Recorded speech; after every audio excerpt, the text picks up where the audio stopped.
clock reminds us it is afternoon, so good afternoon. The next case is State versus Boyd, and we will hear from the appellant. Good afternoon, Your Honors. May it please the Court, my name is Jason Yoder, and I am here today representing Mr. Isiah Boyd. This case requires this Court to overrule something that it has said about the relationship between larceny and robbery. On the one hand, this Court has stated that larceny and robbery are different crimes with different elements. There are defenses that are available to larceny which are not available to robbery. On the other hand, this Court has stated that larceny and robbery, that larceny is a lesser included offense of robbery because of a special or transactional relationship between the two offenses. In essence, this case asks this Court to either reaffirm the definitional test that is applied in Weaver and many other cases, or state or reaffirm that this relationship is special and that even though it fails the definitional test, larceny is going to be a lesser included of robbery. The requirement that an indictment allege that each element of an offense is a constitutional requirement, which was ratified in 15A 924's requirement that an indictment include facts supporting every essential element of a criminal offense. The indictment in this case is effectively an unauthorized short-form indictment because it fails to allege the essential element of ownership as this Court has required in Thornton, Thompson, and State versus Campbell, most recently in 2015. Many of you remember that case. And because it fails to allege that essential element of larceny, there is no jurisdiction over the lesser included or the offense of larceny where this indictment failed to allege the ownership of the property in this case.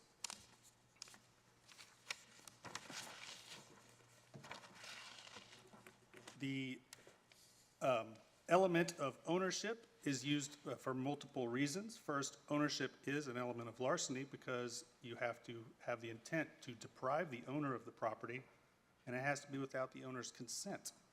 So ownership is an essential element of larceny, but this Court has found that for robbery, it is inessential and that no fatal variance occurs when the owner of the property may differ from that of the property taken. Counsel, are there different types of owners or ownership? Well, this Court has divided ownership into sort of two types of owners. There may be owners of a natural person or corporate or institutional owners. The cases sort of treat those as a little bit differently. Campbell had both a sort of personal owner in the, and as well as an owner of an entity. Is that what you're referring to? Well, could you be a beneficial owner of property? Well, you might be able to have a special property interest. But of course, the essential question for a larceny is whether the owner himself consented to the taking, not whether the person who's in possession of the property wanted to relinquish it or not. And where do we limit that definition of ownership? Where have we limited that definition in our case law? Well, there's some cases I cited in my brief. There's the case of the shotgun that was in the I think it was like the home. It was owned by the husband or by the father, but it was in the possession of the family, and there was a fatal variance found in that case because the ownership, as alleged in that larceny, didn't match the ownership in that case. And if you have property in your house, you may very well be have some kind of special property interest, but because the ownership failed, this Court reversed that conviction and declared that there had been a fatal variance in that case. So, I mean, there are different ways of possessing, but there's only one way of owning, and that's the essence of larceny. In order to reach the result that you're advocating that we reach, do we have to either overrule White or adopt a rule that says, in effect, whether something is a lesser included offense of robbery depends on the wording of the indictment? I do not believe this court needs to overrule White. Well, and if we don't overrule White, in order to get to where you're urging us to go, don't we then have to, in effect, give the grand jury the ability to decide whether a particular larceny is a lesser included offense of robbery? Well, the state would have to allege both of the, bring an indictment for both a larceny. Well, you would either have to write, you'd have to have a different type of indictment, therefore making whether larceny is a lesser included offense of robbery dependent upon the wording of the indictment, so that some larcenies would be and some larcenies would not be based solely upon whether certain allegations appear in the indictment. That'd be the effect of your alternate argument, wouldn't it? Well, and that, Your Honor, I believe that's correct, and that's actually what we have in murder. We have assault, which is not a lesser included variant of murder, and the prosecution can elect to charge a person with assault or not.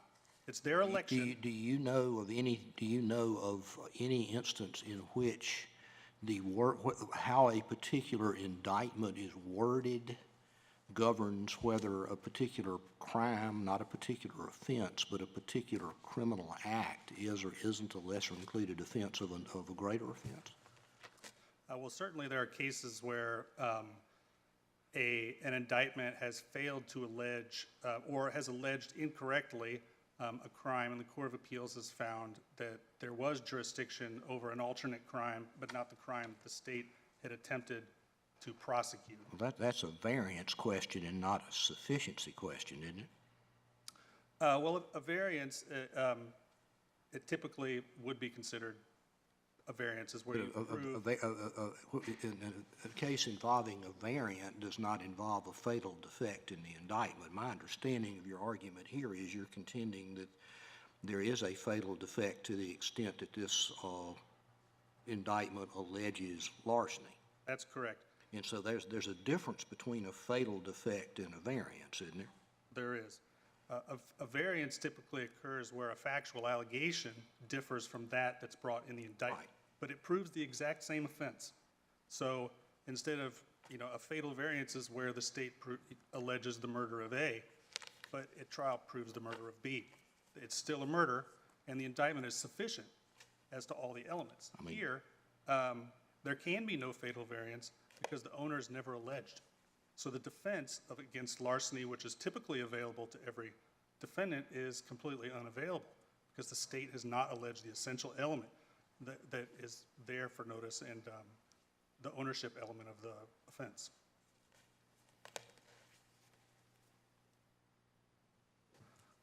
If there are any more questions from the court, I would reserve the remainder of my time.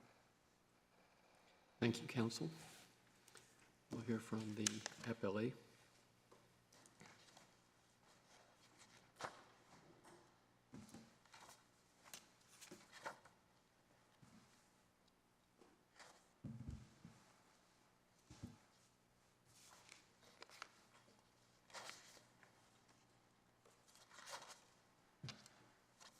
Good afternoon, Your Honors, and may it please the Court. My name is Keith Clayton from the Department of Justice, and I represent the state in this case. The defendant argues here that because larceny contains an element not required for common law robbery, that his conviction for larceny as a lesser included offense was improper, relying on the definitional test articulated in State v. Weaver. In his brief, defendant argues that this court's application of the definitional test regarding robbery and larceny has been, quote, somewhat inconsistent, unquote. Respectfully, this is not an accurate representation of the law. In reality, this court's treatment of larceny as a lesser included offense of robbery has been consistent for decades. The only departure from this practice was in State v. Hurst, one case which was promptly overruled by this court in State v. White less than 1 year later. In White, this court deemed Hurst to be an aberration of its longstanding jurisprudence, established through decades of common law, recognizing that larceny is a lesser included offense upon an indictment for robbery. In fact, for over 150 years, going back to State v. Cody in 1864. This court has held that larceny is a lesser-included offense of robbery, noting that, quote, "Robbery and larceny are both felonies and of the same general kind, the former being an aggravated species of the latter. And such has been the law ever since, but for one brief and anomalous detour in Hearst." This court in White further observed, correctly, that the definitional test existed before Weaver, and that cases preceding Weaver, such as State v. Young, for example, still recognized larceny as a lesser-included offense of robbery. Moreover, other than Hearst, none of the cases cited by a defendant in his brief in support of the definitional test involve larceny and robbery. Consequently, all the defendant really has in this case is Hearst, which has been overruled, and the dissent in White, which is not controlling, versus a century and a half of case law affirmed, approved, and reaffirmed time and time again by this court. I'd also like to briefly discuss the concept of reliance as it applies to this issue. Given the longstanding rule established in our case law, prosecutors, judges, and defense attorneys alike have all come to rely on this court's repeated functional interpretation finding larceny as a lesser-included offense of robbery. For example, if the prosecutor in this case had believed that ownership would be required for the lesser-included instruction of larceny, he would have included such an allegation in the indictment. Moreover, the defendant didn't raise the issue of ownership because the law on larceny as a lesser-included offense of robbery is, presumably because the law is well established. Everyone here involved in the proceedings below was acting in reliance upon this long-standing common law rule. I'd also like to briefly touch on the principle of legislative acquiescence.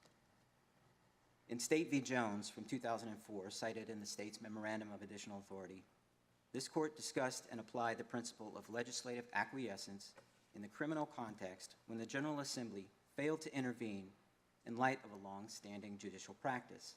And in Jones, it was the treatment of possession of cocaine as a felony for over 25 years. And as I've noted, this court and the Court of Appeals have repeatedly stated and affirmed the rule that larceny is a lesser-included offense of robbery for over a century. And as this court stated in Jones, the General Assembly is presumed to be aware of this judicial practice, and yet it has failed to forbid or codify this rule in our statutes. The legislature has essentially then acquiesced with respect to this long-standing judicial practice. And moreover, in White, this court expressly stated its interpretation that the legislative intent of the robbery statute was that larceny was intended as a lesser-included offense, and yet the General Assembly has still declined to clarify or intervene. Can I ask you about what I think is also another long-standing rule, and that is that in this state, we use a definitional test to determine what a lesser-included offense is? And so my question is, does the state agree that under the definitional test, larceny is not a lesser-included offense of robbery because it doesn't contain all the same, it has an element different from the elements of robbery? No, ma'am. No, Your Honor. The state does not agree. I mean, larcenist intent does not turn on who owns the property. Rather, it turns on who has the right to possession. And so the state is not prepared to concede that in all cases, ownership is an essential element of larceny.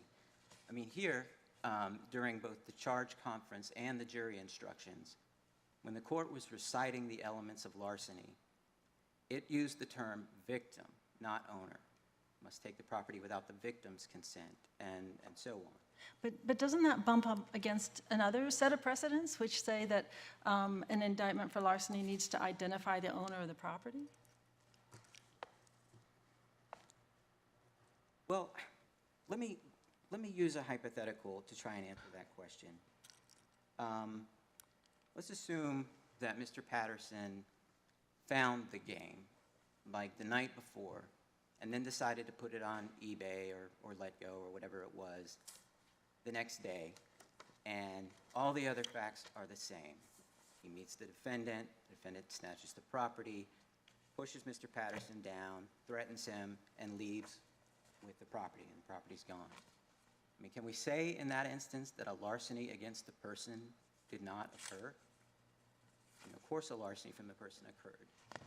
I mean, it would be the same thing even on perhaps more believable facts that, let's suppose Ellington got out of the car instead of Patterson.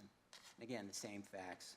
Defendant snatches the property, pushes him down, threatens him, and makes off with the property, and the property disappears. I mean, it would be somewhat, it would be hard to reconcile, stating that a larceny against the person didn't occur in that sort of factual circumstances.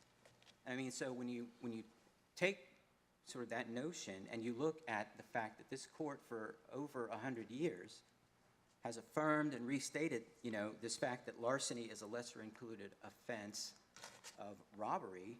I mean, in Hearst, I mean, the definitional test, to your point, was applied by this court. Yet at the very first opportunity, less than 1 year later, this court reversed itself on application of the definitional test to larceny and robbery. And so the state, contends that ownership in this instance, it just doesn't really matter for the reasons stated in the hypotheticals that I just pointed out. And, to elaborate on that point, let's look at the case of State v. Rogers.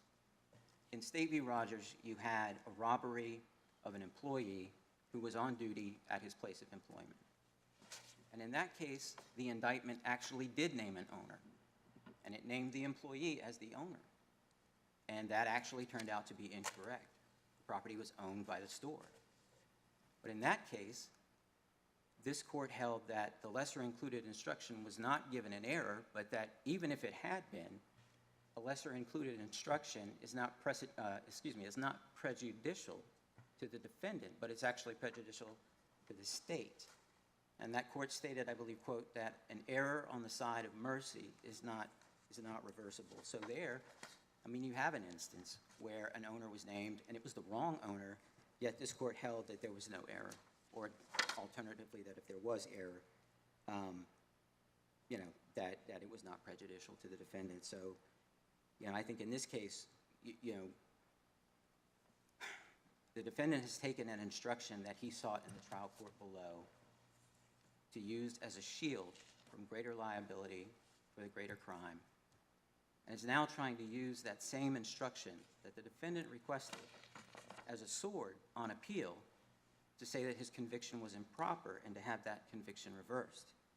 And the state would submit that that's sort of the epitome of a hyper-technicality, such as those contemplated in Sturtevant, Williams, Freeman, and just 2 weeks ago in Oldroyd by this court, that would be at odds, with the purposes of finding justice. So let me ask you about sort of where we are in the law on the lesser included offenses. It appears that, and tell me if I'm wrong here, that your argument is that we have for a long time treated larceny and robbery as sort of different than the usual analysis of what's a lesser included offense based on the definitional elements.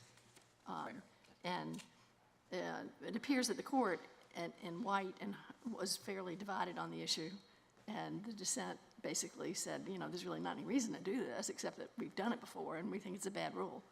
And now here we are again. Other than the fact that it's been done in the past, treating larceny as a lesser included, regardless of the elements test, is there a logical reason to treat these two crimes differently than all of the others for the purpose of determining what's a lesser included offense? And if so, what's the sound basis for that rule? Sure. I think there is, and I'll try to answer that question in several ways. I mean, for starters, and this wasn't your question necessarily, but this is not the only relationship between a greater and a lesser crime that this court has sort of looked at and disregarded the definitional test. And what I'm referring to is involuntary manslaughter upon a charge for murder. Involuntary manslaughter requires that it, quote, not be a felony, and I might be misquoting this, but not intended, to lead to the death of the victim.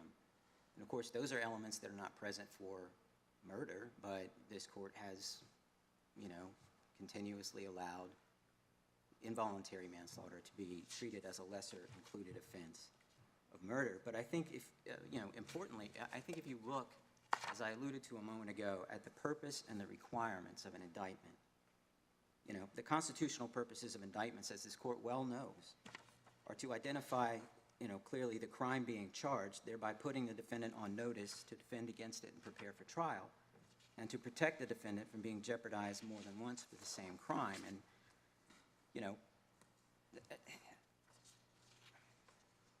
in this specific indictment, there was no argument by the defendant that the indictment for common law robbery itself was defective in any way. And there's been no dispute that all of the essential elements of common law robbery have been alleged.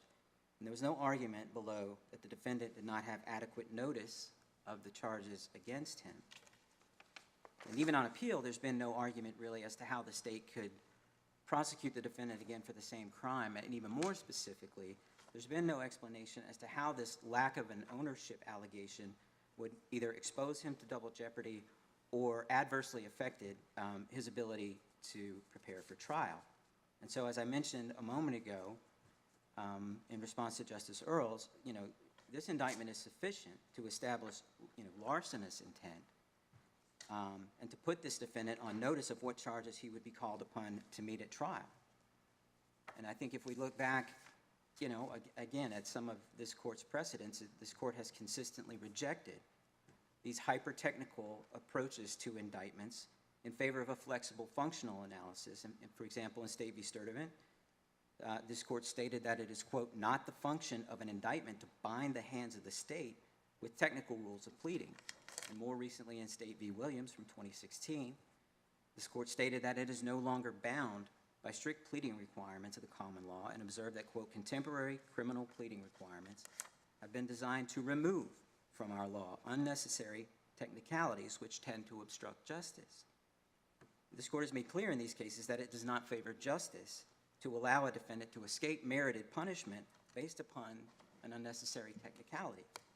And as I mentioned, importantly, these principles were unanimously reaffirmed by this court just a month ago, or earlier this month, in State v. Oldroyd. So here, I mean, the indictment describes the property with certainty. It identifies the date of the offense specifically. It identifies the victim by name. So for all functional and practical purposes, this indictment meets all of the constitutional requirements necessary to protect defendants as set forth in Sturdivant, Williams, Oldroyd, and other cases. So here, the defendant's argument is essentially the epitome of a hyper-technicality.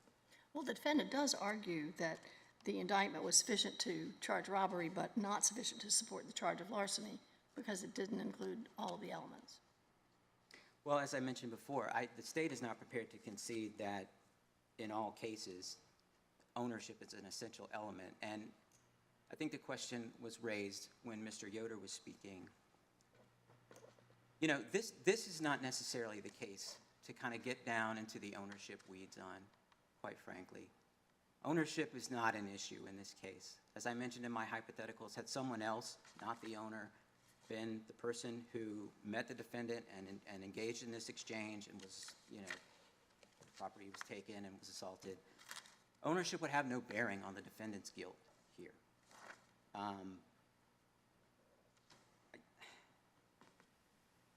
I think in a case where, going back to Rogers, for example, if you have ownership alleged in an employee, but that ownership is actually vested legally in an employer, then certainly there could be a situation where the lack of a precise or a correct or an ownership allegation whatsoever would deprive the defendant of the opportunity to defend himself at trial. It would deprive him of information necessary to mount that defense and perhaps to protect him from double jeopardy. That's just not the issue in this case. But we have held recently that ownership is an element that must be in the indictment, haven't we? Yeah, I think that's been sort of, I don't know, I'm not sure that that's sort of a black letter principle of law. I mean, in Hearst, I think the issue was that the indictment didn't allege an essential element of larceny, but that was not the ownership element of larceny. I think it had to do with the value of the property in Hearst. Well, in Campbell and Ellis more recently, Well, specifically, we addressed that issue that for the court to have jurisdiction, the indictment had to allege ownership properly.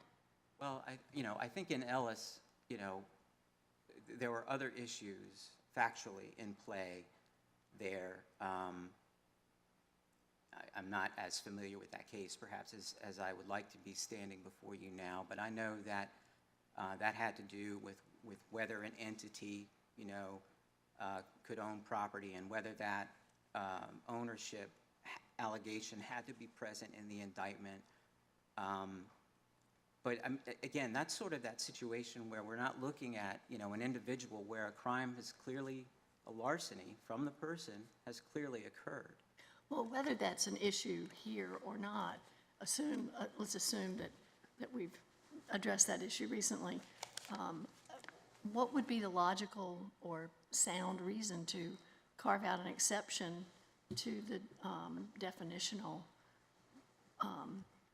indictment requiring the elements of the offense to be in there? I mean, for all of the reasons that's been the rule for over a century and a half. Because as this court stated in Cody, there's just, they are felonies of the same general kind, the former being an aggravated species of the latter. There's just a relationship here that despite the existence of the definitional test, even before Weaver, this court has acknowledged time and time again merits analysis beyond application of the definitional test. Because perhaps, I'm not quoting the court here, but perhaps because application of the definitional test in many of these cases would lead to an unfair result, and would allow a defendant to escape justice and escape merited punishment on a minor technicality. I mean, I'd reemphasize, that here the defendant asked for this instruction himself below to shield himself from greater liability for the crime of common law robbery. And now here on appeal, he's trying to take that same instruction and use it as a shield, use it as a sword to have his conviction overturned. And I submit to you that just does not make logical sense. Well, And if it is true that the bright line rule that a defense has to have all the elements included in order for it to be a lesser included is an easy rule to apply generally. And that the rule that there's a relationship between the crimes is a little less bright line, shall we say. And how would you describe the application of that rule other than to say it only applies to these two offenses? Well, again, I think larcenous intent turns on who owns not on who owns the property, but who's in rightful possession. As I stated before, I think, at the trial court level even, and I know I'm repeating myself, but in the charge conference and the jury instructions, the term ownership wasn't even invoked in the trial court. The term was victim. I think, that speaks to sort of the current status of the law on the relationship between larceny and robbery, and specifically larceny as a lesser included offense of robbery. This court, again, I don't mean to repeat, but, the court basically did sort of what you're asking of me in Hearst. And that proved unworkable, it proved infeasible, and this court, less than a year later, reversed itself and went back to the rule that has been standing the test of time since at least 1864 in Cody.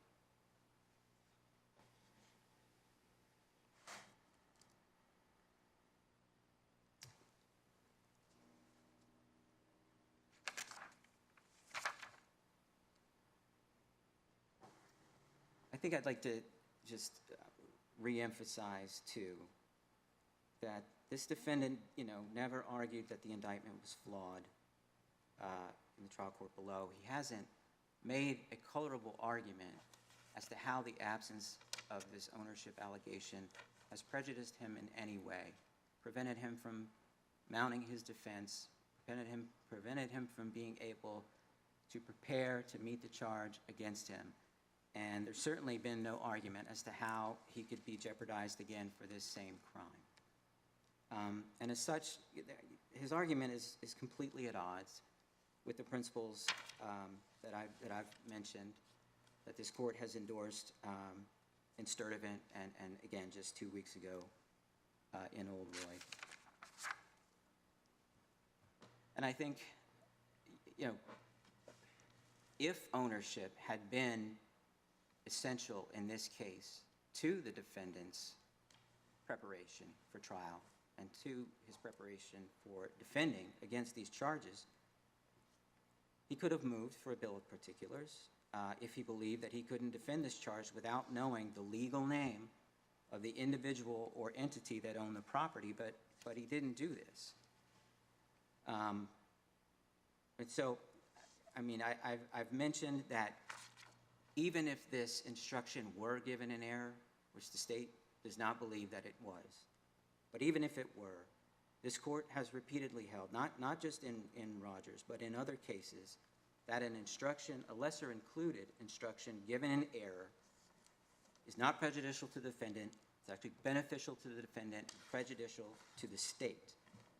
And so, in sum, the defendant can only prevail in this appeal, quite frankly, if this court disavows the decades, if not century, of case law, finding that larceny is a lesser included offense of robbery, and if it disregards Sturtevant, Oldroyd, Williams, Freeman, and the many other cases holding that hyper-technical pleading requirements should be rejected in favor of a flexible, functional analysis, so long as the constitutional requirements of due process and protection from double jeopardy have been met.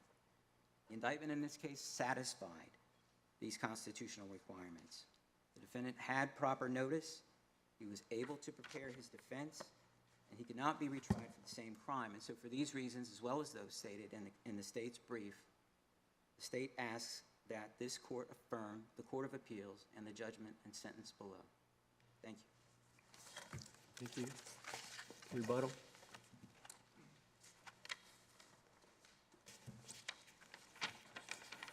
Very briefly, the state has argued that, we haven't claimed that any defense was lost by the failure to allege the ownership here. And we did specifically point out in our briefing, and I've mentioned previously during my opening argument, that there is a fatal variance argument that was lost by the failure to allege this particular owner in this case. And so there is a defense that would have been there otherwise that's not in this case. The second point is to Justice Hudson's point. This case is essentially asking this court to either affirm a functional test, which very few judges are going to be able to apply, or use the definitional test, which is used in 99.9% of cases, that judges are going to be able to easily understand and apply in trial courts around North Carolina.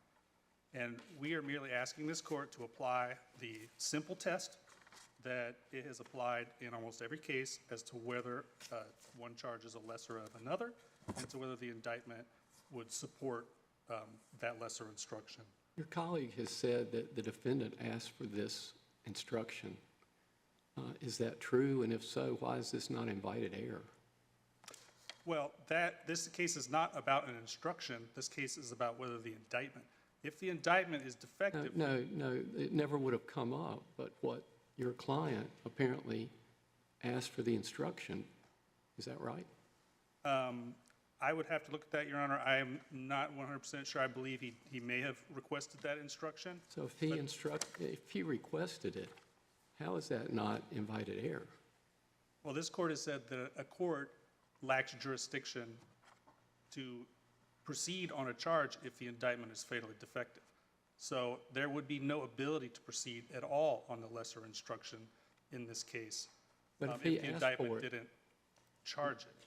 I mean, clearly the indictment is fine for armed robbery, and the larceny only came up because your client asked for it. I don't understand why that isn't the defendant himself inviting this error.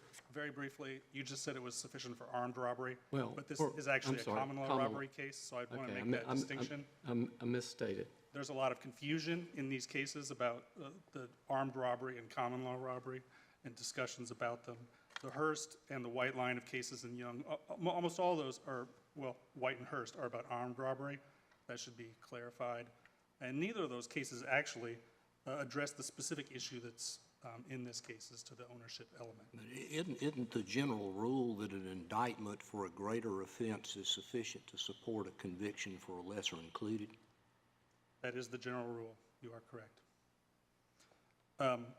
One other thing I wanted to briefly address is legislative acquiescence. I don't think that applies in this case. I think it's the court that determines whether one charge is a lesser of another, and that the General Assembly cannot create a lesser included that fails to have all the elements. I'm sorry, Mr. Yoder, did you just say that the General Assembly lacks the authority to state that a particular offense is a lesser included offense of something else?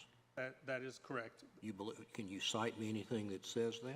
There's actually a Court of Appeals case directly on that. It should be in the briefing, where the General Assembly declared, I believe, that one was a lesser offense of the other. And the Court of Appeals rejected that. Has this finding court, that the has this court ever done that? I do not, that particular case was up on a petition for discretionary review that was eventually improvidently allowed. So that has been, it was reviewed by this court, and this court decided that they didn't want to take that case. Whether they thought that was error or not is a question only those judges that were there at the time would know. But we know that the denial of a PDR doesn't mean that they approve the reasoning below. But it was not reversed. So that is the controlling law in North Carolina at this time. And this case doesn't involve that, because there is no statute that specifically says that larceny is a lesser included of robbery. So to the extent that the General Assembly acquiescence argument exists, it doesn't apply in this case. And if there are no more questions, I will just close by saying that Mr. Boyd requests that this court vacate his conviction below. Thank you, counsel. Thank you, everyone.